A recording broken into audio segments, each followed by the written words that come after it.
But the most important thing, I think, at the end of the day is our mindset. What do we want our justice system to look like? What is justice to us?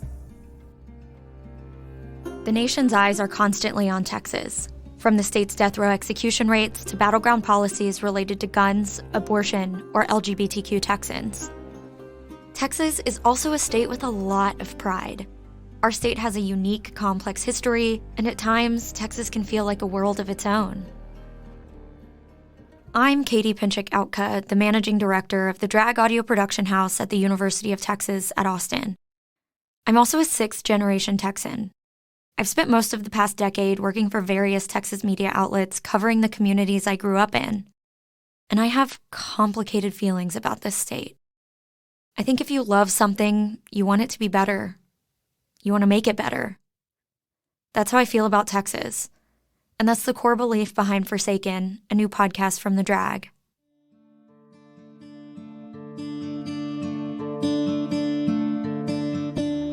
In this new series, we'll explore the systems that both enhance and oppress the lives of the more than 29 million people who live in Texas.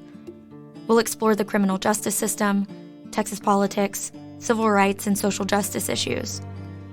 We'll start with the story of Rodney Reed, a Texas man on death row who has maintained his innocence for decades.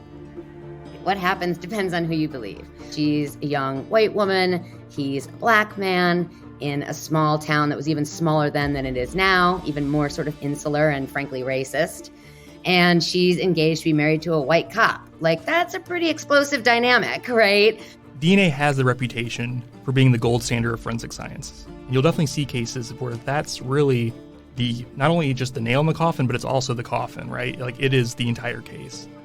We'll tell the story of the creation of the Amber Alert system, which has saved more than 1,100 children's lives. I will never fully understand why it affected me as deeply as it did. But you can see it still does. It still does, that someone could do that to a child. Now, I can tell you that I burst into tears the minute I saw the highway signs when they went to that.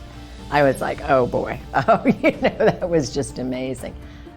And we'll share the stories of 4 Black women who went missing in East Austin in the 1970s.